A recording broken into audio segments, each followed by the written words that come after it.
I really enjoyed being a chef. It was a very passionate career, but I wanted more. And when you're in a restaurant, as a chef, your restaurant is your clientele, and you can reach to all your clientele in a restaurant. But I think with working with a flavor house such as Givaudan, you reach many people. You reach people into their homes, so your audience is even bigger. It's becoming Europe-wide.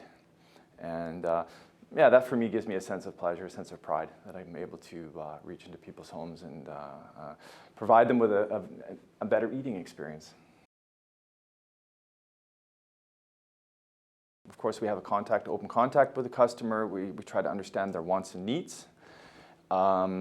If it's something which involves application work, which is hands-on, which is what we do, we will then either invite them to come to us, or we go to them, and we will do what we like to call fast prototyping, and that's when we work on a project together. We take all the raw materials, all the flavors needed, and we create with them together. So we give them a sense of ownership, and we also give them a sense of guidance of what we can do and show them how we can optimize their products.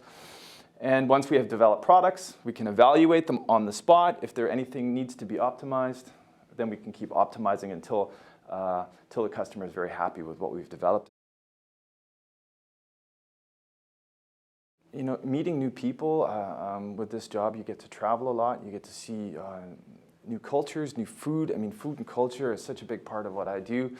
And when you go to these countries, you really get to absorb what their food culture is about, and you're able to really take that back with you and then try to replicate that in your kitchen environment.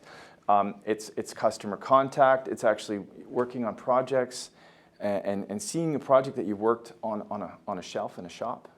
You know, that really gives you a sense of feeling, because you know that you've put your heart and soul into something like this, and that you know that that customer or that consumer is going to be buying it, and they're going to have that same eating experience.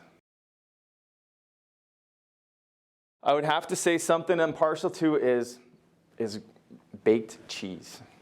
Anything with baked cheese. You have the creaminess of the cheese, you have the nice crusty roasted parts of the cheese, you have the tanginess, the sharpness of the cheese, and baked cheese. It brings me back to my grandmother's shepherd's pie. You know, she'd have, you know, with the mincemeat and the mashed potatoes, and then the baked cheese over top of it, and she would just, you know, let it bubble, and you know, it really takes me back to that special place. So I think that's where it started, but of course pizzas, and you know, sharing a baked camembert with you know, with a baguette and some wine with my wife as well. You know, so there's really a lot of emotional contact behind baked cheese for me. Yeah.